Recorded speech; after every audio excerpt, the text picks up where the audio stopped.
우리에게 주신 하나님 말씀은 사사기 20장 1절에서 7절까지의 말씀입니다. 사사기 20장 1절에서 7절까지의 말씀입니다.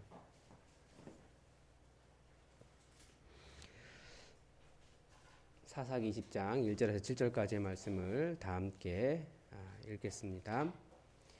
이에 모든 이스라엘 자손이 단에서부터 브엘세바까지와 길르앗 땅에서 나와서 그 회중이 일제히 미스바에서 여호와 앞에 모였으니 온 백성의 어른 곧 이스라엘 모든 지파의 어른들은 하나님 백성의 총회에 섰고 칼을 빼는 보병은 40만이었으며 이스라엘 자손이 미스바에 올라간 것을 베냐민 자손이 들었더라. 이스라엘 자손이 이르되 이 악한 일이 어떻게 일어났는지 우리에게 말하라 하니 레위 사람 곧 죽임을 당한 여인의 남편이 대답하여 이르되 내가 내 첩과 더불어 베냐민에 속한 기브아에 유숙하러 갔더니 기브아 사람들이 나를 치러 일어나서 밤에 내가 묵고 있던 집을 에워싸고 나를 죽이려 하고 내 첩을 욕보여 그를 죽게 한지라. 내가 내 첩의 시체를 거두어 쪼개서 이스라엘 기업에 온 땅에 보냈나니 이는 그들이 이스라엘 중에서 음행과 망령된 일을 행하였기 때문이라. 이스라엘 자손들아 너희가 다 여기 있은즉 너희의 의견과 방책을 낼지니라 하니라. 아멘. 사사기가 이제 마지막으로 가고 있는데 큰 위기가 있습니다. 일단은 12사사에 대한 것을 우리가 다 보았고요.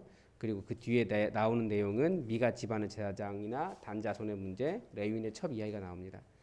초기부터 얼마나 가나안화되어 있는지 계속 볼 수 있고, 그리고 계속 이 사사기를 꿰뚫고 있는 관점이 하나 있습니다.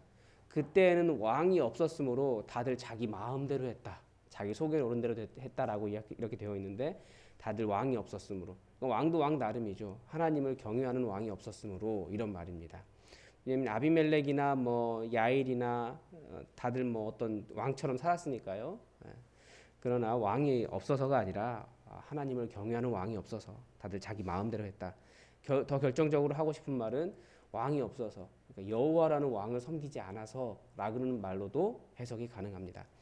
종교적인 타락이 있고 윤리적인 타락이 있고 그것이 공동체적이었다라는 것을 이야기하고, 이 레위인의 첩은 이제 어디로 이어집니까? 기브아 전쟁으로 이어집니다. 안에 있었던 내전이에요. 오늘 본문을 보면 이 내전이 얼마나 기가 막힌지 알 수 있습니다. 이에 모든 이스라엘 자손이라고 이야기하고 있습니다. 여기서 이에라고 하는 말은 다들 어제 보았던 레위인의 첩에 대한 아주 잔인한 말씀을 이어서 가고 있는 겁니다. 모든 이스라엘 자손이 모였습니다. 회중이 일제히 미스바에서 여호와 앞에 모였다라고 되어 있습니다. 칼을 빼는 보병만 40만 명이 모였습니다. 그런데 한번 생각해 보면 이 40만 명이라고 하는 것은 이스라엘이 개수를 했을 때, 광야에서 개수를 했을 때 60만 명 정도 되니까, 전쟁을 할 수 있는 사람이 60만 명 정도 되니까 이건 거의 모든 이스라엘 사람들이 다 모인 겁니다. 이 문제는 다시 한번 보고요. 미스바라고 하는 곳이 이제 그 당시에 언약궤는 베델에 있었고 성막은 실로에 있었기 때문에 미스바라는 곳에 왜 모였느냐라는 걸 생각해 보면 이렇게 이스라엘이 다 모일 수 있는 장소가 사실은 미스바밖에 없었던 거죠. 그래서 사무엘도 회개하기 위해서 온 이스라엘을 모을 때 미스바로 모이라고 했습니다. 회개의 장소였습니다. 그래도 이때까지만 해도 아직 어떤 여호와 하나님과의 언약 관계에 기초한 신앙 공동체라는 것을 알 수 있죠. 회개의 자리로 다 모인 것을 보면. 그런데 문제가 뭐냐면 이스라엘이 다 모였다라는 거예요. 드보라가 이스라엘을 다 모은 사사가 있다면 드보라인데, 드보라 때도 모인 사람은 4만 명밖에 되지 않았습니다. 그러니까 40만 명 이들이 다 모였어요. 왜 모였을까요? 이것이 참 저는 다른 일에는 그렇게 분노하지 않았는데 왜 일에는 이렇게 분노하고 이렇게 모였을까? 정말 이스라엘을 깨끗하게 하고 싶은 마음이 사람들 안에 있는데 그것이 이상한 쪽으로 자극이 됐다라는 거죠. 3절에서 보면 이 이스라엘 자손이 미스바에 올라간 것을 베냐민 자손이 들었더라라고 되어 있는데, 이 기브아는 베냐민에 속한 땅입니다. 그러니까 베냐민 자손은 모이지 않은 거예요. 베냐민 자손 이제 내일 본문에 보면 베냐민 자손이 이제 이때 전쟁을 하기로, 이쪽에서는 이스라엘 자손이 이 일 때문에 모인 것을 보고 베냐민 자손은 전쟁을 준비하는 그런 상황이 됩니다. 다른 지파들과 전쟁을 하기로 결심을 한 그런 상태죠. 네. 네. 그리고 우리가 어제 본문에서 보았지만 지금 레위 사람이 이제 나타납니다. 왜 이런 일이 일어나느냐? 그 경과 보고를 하는 거죠. 그러니까 그 남편 되는 레위 사람이 나타나서 죽임을 당한 여인의 남편이 대답했다라고 이야기했는데, 지금 어제 본문에서 보았지만 누가 죽였는가? 본문은 매우 애매하게 기술하고 있습니다. 자신의 잘못도 있거든요. 근데 그것은 계속 피해 가려고 하는 거죠. 그러면서 이제 레위인의 거짓말이 시작됩니다. 잘 보시면 먼저 나를 치러 일어났다. 기브아 사람들이 나를 치러 일어났다라고 되어 있지만, 물론 이제 앞부분 기브아 그 사람들 전체라고 말할 수는 없습니다. 분명히 벨리알의 아들들, 벨리알의 사람들, 그런 그 쓸모없는 사람들, 뭐 그런 사람들이 와서 그렇게 했고요. 나를 치러 일어났다. 자기를 치러 일어난 그런 게 아니죠. 마치 죽이려고 한 것처럼 나를 죽이려고 했다라고 이야기해서 하고, 내 첩을 욕보여 그를 죽게 한지라. 그 첩은 누가 내줬냐고요. 그리고 정말 그를 죽이려고 한 것은 아니잖아요. 내용이 약간 다릅니다.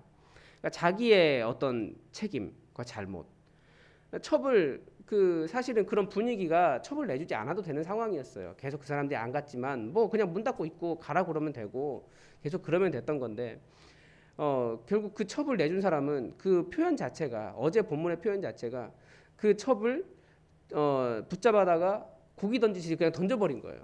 알아서 해라. 그러니까 첩을 그들에게 내던진 사람은 레위인이고, 또 밤새도록 자기는 잘 잤다, 나는 괜찮다 하면서 밤새도록 그 자기 아내의 안위를 살피지 않은 것도 자기입니다. 근데 그런 것은 다 감추고 기브아 사람들의 잘못만을 강조하고 있는 겁니다. 또 내 첩의 시체를 내가 쪼개서 그렇게 온 땅에 보냈다라고 말을 하는데, 이제 내 첩을 욕보여 그를 죽게 한지라, 이 부분도 사실 애매하다라는 거예요. 그 여인이 밤새도록 능욕을 당했기 때문에 아무 힘이 없어서 그 집 앞에 엎드러져 있었던 거지 죽었던 것은 아니었습니다. 죽은 것은 이 레위인이 그 첩을 이렇게 토막 낼 때 그때 죽은 거거든요. 누가 죽였냐는 거예요. 왜 죽였냐는 거예요. 이게 일종의 명예살인이거든요. 내 아내가 이런 일을 당해서 내가 더 이상 이 아내가 너무 더러워서 그 탓을, 그리고 자기 탓보다도 다른 사람 탓을 하는 거예요. 이스라엘 중에서 음행과 망령되를 행하였기 때문입니다라고 해서 자기의 잘못은 감추고 전부 다 이스라엘 탓으로 돌리는 거죠. 공동체 전체의 잘못으로. 물론 공동체 그 기브아 사람들이 잘한 것은 아닙니다. 그 사람들 분명히 소돔과 고모라보다 더 악한 짓을 행한 것은 맞습니다. 그러나 자기의 잘못은 감추고 뭔가 이렇게 좀 이상한 그런 분위기를 만들어가고 있어요. 그래서 뭔가 저도 이거 하고 싶은 말이 있는데 이게 뭔지 정확히 모르겠어요. 이건 아마 며칠 지나야 될 것 같아요. 그래서 그냥 빈칸을 놔뒀습니다. 분명히 뭔가 잘못됐어요. 이건. 7절에 이스라엘 자손들아 너희가 다 여기 있은즉 너희의 의견과 방책을 낼지니라 하니라. 이게 이제 이 부분이 마치 옳은 것처럼 표현되어 있지만 사사기 전체가 말하고 있는 것, 자기 소견에 따라 왕이 없으므로 여호와 하나님이라고 하는 왕을 섬길 줄도 모르고 정말 하나님을 경외하는 지도자가 없었기 때문에 자기 소견에 따라, 그러니까 지금 본문에서 계속 지적하고 싶은 것은 하나님께 묻지 않은 죄가 더 크다라는 거죠. 그래서 우리가 다시 한번 말씀을 잘 정리하면서 보면 사실 인간은 말씀을 따르기보다 자신의 분노가 더 강한 사람들입니다. 분노라고 하는 것은 사람을 하나로 모으는 힘이 있어요.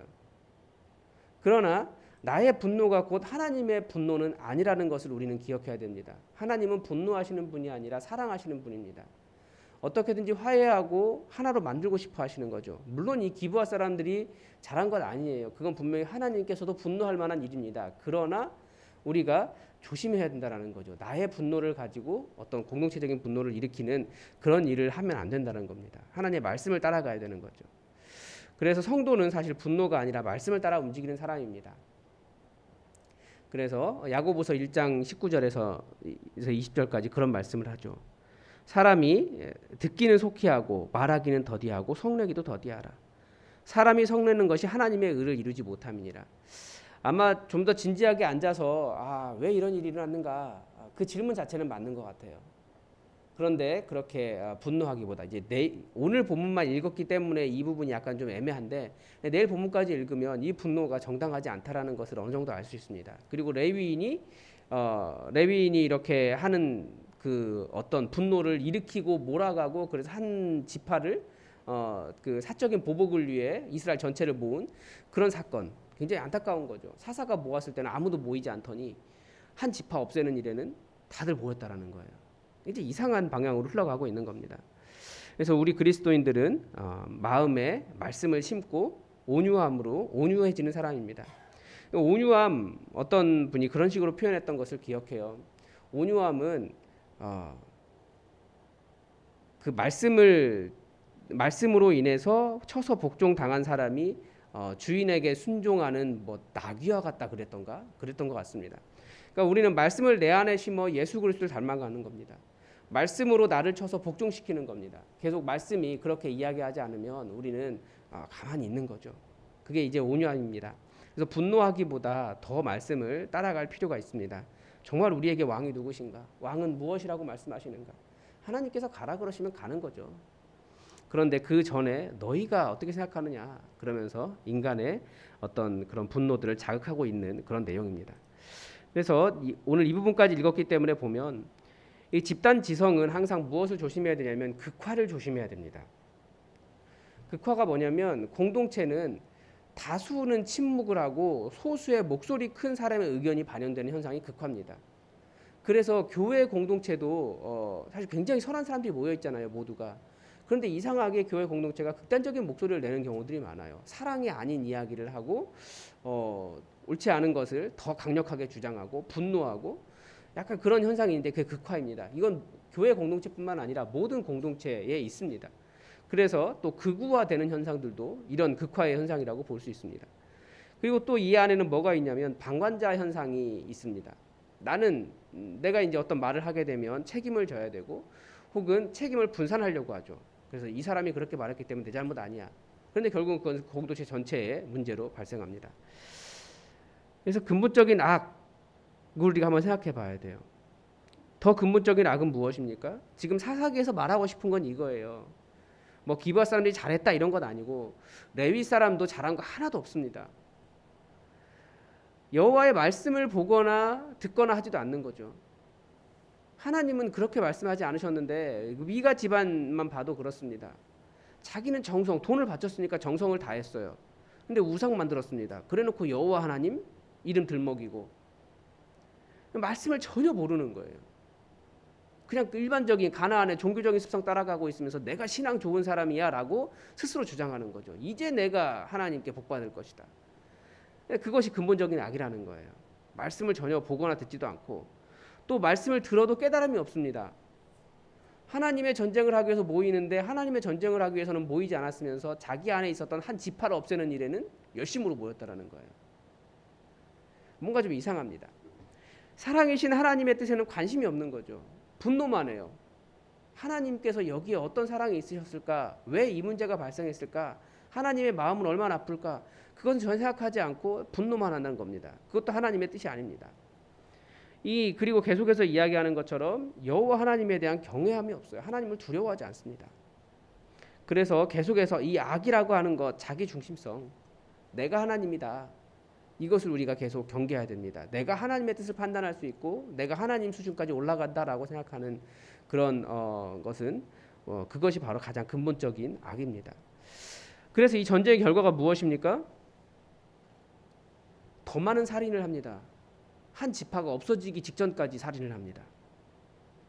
그리고 한 지파가 없어지고 나니까 그 지파 다시 살려보겠다고 이번에는 더 많은 여성에 대한 성폭행이 가해집니다.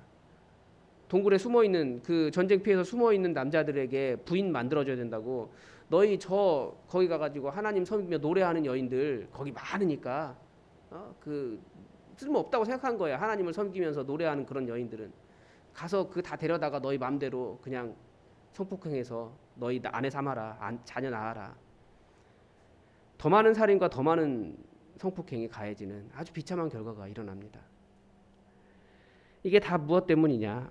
여호와 하나님을 경외하지 않고 하나님의 말씀을 제대로 모르고 그냥 일반적인 종교 습성 가지고 종교적인 관습 가지고 내가 하나님 잘 섬기고 있다고 착각하고 하나님 정말 사랑이신 하나님의 뜻이 무엇일까? 이 부분에 대해서는 한 번도 고민해 보지도 않고 무엇보다도 하나님께 나아가 물어보지도 않고 결국 자기 자신이 하나님 되어 있는 그런 현상 때문에 일어나는 아주 비극적인 그런 상황이다라고 사사기는 아주 가슴 아프게 잔인하게 그렇게 고발하고 있습니다. 그래서 우리도 계속 우리가 말씀을 보아야 돼요. 우리 말씀을 삶에 써가겠다고 하는데 성경 열심히 보셔야 됩니다. 예수 잘 믿는다고 하면서 성경 별로 읽는 시간도 없고 말씀 앞에 겸손하게 고개 숙이지도 않고 말씀을 말했는데 내가 보기에 옳은 대로 말씀을 다시 판단하고 그것보다 우리는 더 순종하면서 말씀을 열심히 읽어가고 그러면서 나 자신을 말씀으로 쳐서 복종시키고 그래서 말씀의 온유함을 내 안에 이루어야 되는 것이 우리 그리스도인이라는 것을 우리가 알고 내 경험 의지하고 내가 하나님을 재단하지 않도록 우리 주의했으면 좋겠습니다. 말씀을 이렇게 다 관찰했는데 여러분에게는 어떤 깨달음이 있으셨습니까? 여러분 말씀을 가지고 기도하시고 하나님의 사랑이시라고 하는 것 우리가 포기하지 않고 우리 삶에 이것도 하나님의 사랑이십니까? 라고 질문할 일들이 많이 있지만 그 안에서 하나님의 사랑을 발견하시기 바랍니다. 계속해서 기도하겠습니다.